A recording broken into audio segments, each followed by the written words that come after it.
What is poppin', yo? Welcome back to another YouTube video. Today we're taking a look at yet another movie review. Whoa, did everyone expect that? Yes, because we do daily film reviews here on the channel. Let's give a round of applause for another movie watched and another movie to be talked about. Today we're taking a look at Adventureland, which stars Ryan Reynolds, the girl from Twilight, and Lex Luthor from DC. Batman vs. Superman. I I forget their names, I'm going to be honest. But Ryan Reynolds is here in this movie, and it is on Netflix, and I did decide to watch it because Netflix is the second best streaming platform right now. And I'm watching a lot of movies, a lot of older movies, because I feel like the older movies are a lot better.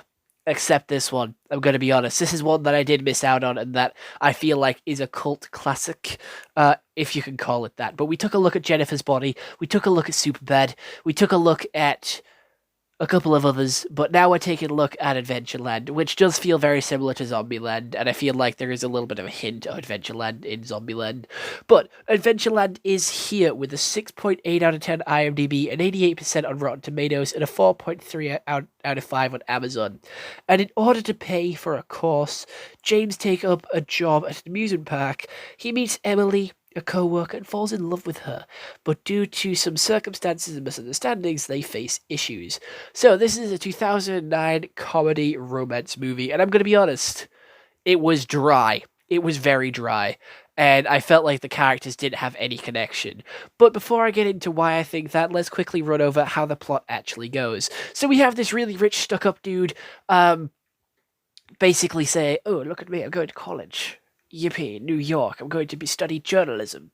And his parents basically lose a load of money and can't afford for him to go on these trips and can't afford for him to go to New York. So they're like, "Hey, you're going to have to get a summer job and work for that money." He struggles to get a job, but the amusement park that he goes to as a last-ditch effort attempt to get a job hires him straight off the bat, and he's put on games. And the reason why I watched this movie is because I work at an amusement park. I work on rides, so I am one of the cooler guys. But I thought it'd be a little bit interesting. Also, Ryan Reynolds has Deadpool 3 coming out soon, so I thought it'd be really good to celebrate some more of Ryan Reynolds' work.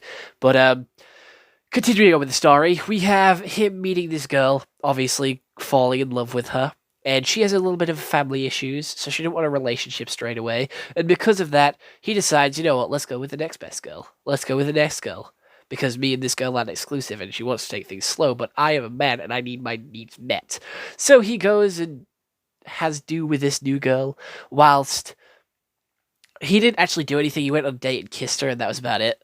And all while this is happening, the main girl, Jade, Jess, whatever she's fucking called, it began with a J, is having sex with Ryan Reynolds, because Ryan Reynolds is in an unhappy marriage, and he's sort of every year he finds a new girl to take to his mum's basement to fuck them.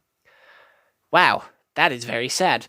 And, this year it's her turn, and she wants out. So she goes to his house to, get out of it, and he ends up finding out from a couple of other guys at the amusement park, and he gets a little bit upset and a little bit jealous, and they end up breaking up and cutting it off, and it's now awkward for the next couple of times. And she ends up quitting because of the rumor that spread, which is actually true. But now everyone knows.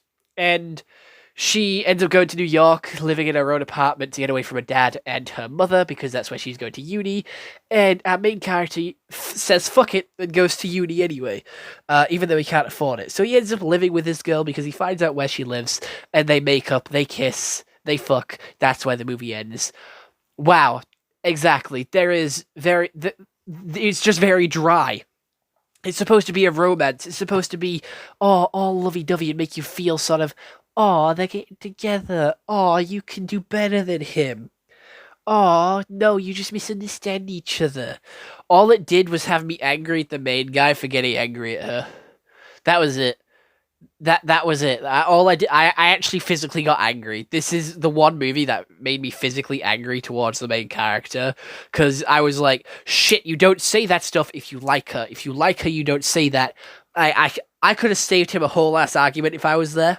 If I was there, if I was like a voice in his head, I could have saved him a whole ass argument. I could have saved the breakup, and I could have done it. And I don't care if he's angry. He shouldn't have been angry. I don't get why he was angry, because he did the exact same fucking thing. So I don't get why he was angry and she was fucking cool with it. But the characters had literally no connection. They had no love connection. One of them was emo and spoke like a robot. The other one was posh and spoke like a robot. And they just had no connection. It was very dry, very boring. There was no substance. And Ryan Reynolds was hardly in it. He was one of the plot points and he was in it for all of 20 minutes. I think. I don't think he was in it for more than 20 minutes. And this movie was what, an hour and 43 minutes? God damn, that's too little Ryan Reynolds. He was one of the driving factors that I watched this. And I'm going to be honest, this is one of Ryan Reynolds' better performances. He's not playing the same Deadpool-esque character.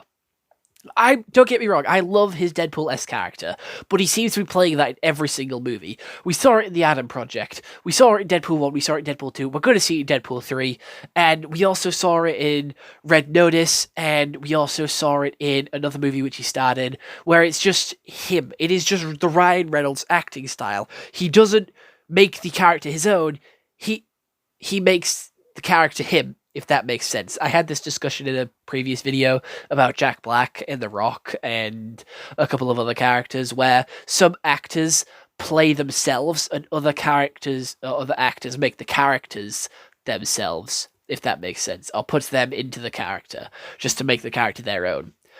It's a little bit confusing. I did it in a whole other video, so I briefly went over it here. So definitely go check out that other video if you want to listen to the whole full discussion about that. But this is where Ryan Reynolds was actually playing a character, and he wasn't just playing himself, which I quite liked. I quite liked that. It was interesting to see Ryan Reynolds do this a little bit of a more sort of down-to-earth sort of villain role.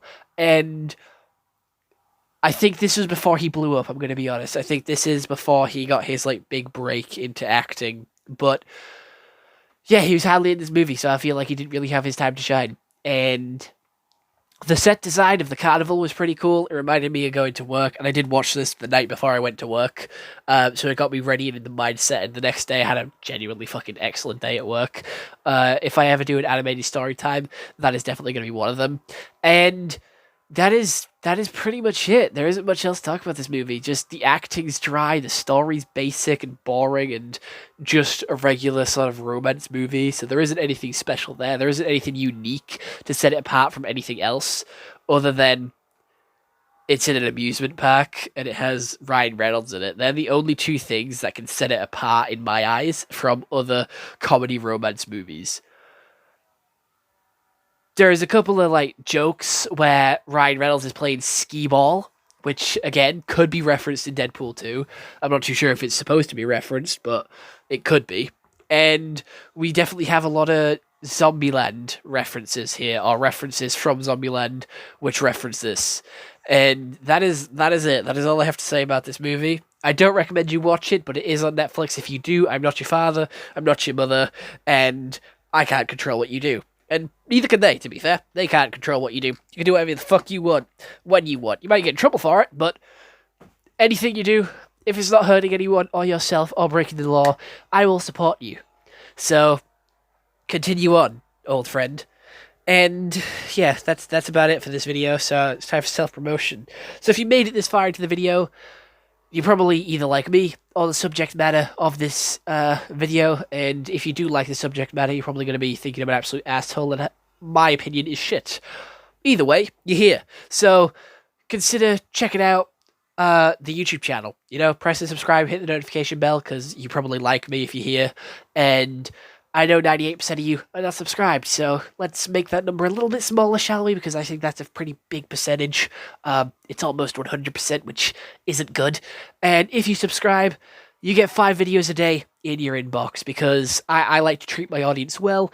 I like to provide you with a vast variety of different content, because we're a variety channel. We do a little bit for everyone here, and yeah, if you want me on other platforms, though, you can check out my link tree in the description, which will take you to my Instagram, Twitter, Twitch, Snapchat, Facebook. Everything that you could possibly want to find me on, you can find me on.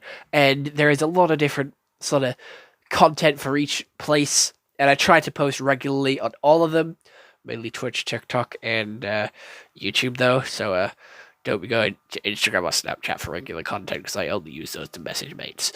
Uh, but yeah, that's about it. That's about it. There isn't much else to say.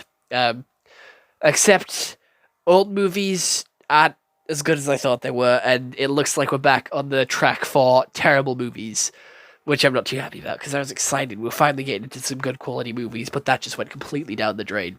But other than that, I hope you all enjoyed, and goodbye. Stay home and stay safe.